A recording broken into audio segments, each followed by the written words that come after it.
నమస్తే, నేను Purna. Welcome to Telugu home gardener.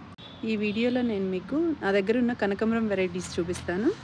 మొత్తం 6 to 7 వెరైటీస్ ఉంటాయి. ఇది వచ్చి వెరీ రేర్ వెరైటీ. చాలా పెద్ద సైజ్ ఫ్లవర్, అలాగే చాలా థిక్గా ఉంటుంది. ఈ వెరైటీ కనకాంబరం నేను ఎక్కడ ఎవరి దగ్గర చూడలేదు. నేను కోల్కతా నుంచి తెప్పించుకొని వీటిని ప్రాపగేట్ చేశాను. ఇవి కటింగ్స్తో పెంచుకుంటారండి. వీటికి సీడ్స్ అయితే రావు. కటింగ్స్తో కామన్గా అందరూ పెంచుతూ ఉంటారు. ఆ కనకాంబరం వేరే, ఈ వెరైటీ కనకాంబరం వేరు. ఎందుకంటే ఫ్లవర్ అంత పెద్ద సైజు ఉంటుంది. ఇక్కడ మీరు చూసే కలర్స్ వచ్చి దేశీ టైప్ ఉంది, అలాగే ఎల్లో కలర్ ఉంది, అలానే గంధం కలర్ కూడా ఉంది. ఈ దేశీ టైప్ అయితే సీడ్స్తో పెంచుకుంటారండి. ఇవి చాలా మొక్కలే ఉంటాయి ఇంటి చుట్టూ. నాకు వర్షాలకి ఈ సీడ్స్ స్ప్లిట్ అయిపోయి బాగా జర్మినేట్ అవుతాయి. రెయినీ సీజన్లో అయితే ఎక్కువ సాప్లింగ్స్ వస్తాయి. అలాగే ఇక్కడ ఎల్లో కలర్ కనకాంబరం ఉంది కదా, వీటికైతే సీడ్స్ రావు. వీటిని కొమ్మలతో పెంచుకుంటాము. ఈ కనకాంబరాలు అయితే ఎప్పుడూ పూస్తూనే ఉంటాయి. ఎప్పటికప్పుడు ఫ్లవరింగ్ అయిపోయిన వెంటనే మనము ఆ టిప్స్ అనేది కట్ చేస్తూ ఉండాలి. మొక్క బుషీగా అయ్యి మనకు ఎప్పుడు పువ్వులు పూస్తుంది. ఇక్కడ చూసారా ఒక్కొక్క గెల ఎంత సైజు ఉందో, ఎన్ని ఫ్లవర్స్ వచ్చింటాయో చూడండి. ఆ గెలకి మన అరచేయి ఎంత సైజు వచ్చింది ఆ గెల. ఒక్కొక్క గెలకు ఎన్ని పూలు పూసింటాయో చూడండి. ఈ మొక్కలన్నిటికీ నేను బాగా లిక్విడ్ ఫర్టిలైజర్స్ ఇస్తాను.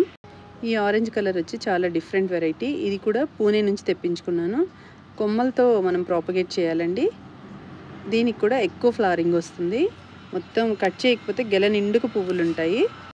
కనకాంబరం మొక్కలు పెంచుకోవాలి అనుకునే వాళ్ళు ఎండపడే ప్లేస్లో పెట్టుకోండి. అప్పుడే మనకు ఫ్లవరింగ్ అనేది చాలా బాగా వస్తుంది. ఈవినింగ్ అయ్యేసరికి కనకాంబరాలు, మల్లె పువ్వులు, అలాగే సన్నజాజులు కట్ చేయడం మా అమ్మ టాస్క్. వీటిని మాల కట్టియడం నా టాస్క్. కనకాంబరం మాలలు డైలీ ఎక్కువ కడుతుంటానండి నేను. ఈ కనకాంబరం మాలలు మనము దేవుడి పటాలకు వేయచ్చో వేయకూడదో కమెంట్స్లో చెప్పండి. నేను విన్నదైతే వేయరు అంటారు, నాకైతే ఐడియా లేదు.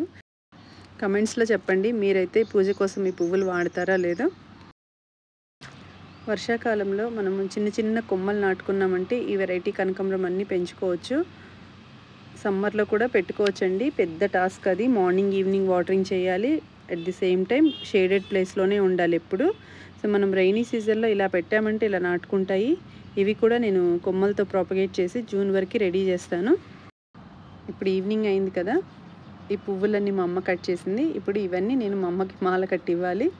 ఈ వీడియో మొత్తం చూడండి. ఈ వీడియో మీకు నచ్చినట్లయితే లైక్ చేయండి, షేర్ చేయండి. కొత్త వాళ్ళు ఎవరైనా చూస్తుంటే సబ్స్క్రైబ్ చేసుకోండి. అలాగే మీ ఫ్రెండ్స్ అండ్ రిలేటివ్స్కి కూడా ఫార్వర్డ్ చేయండి. Thank you for watching my videos.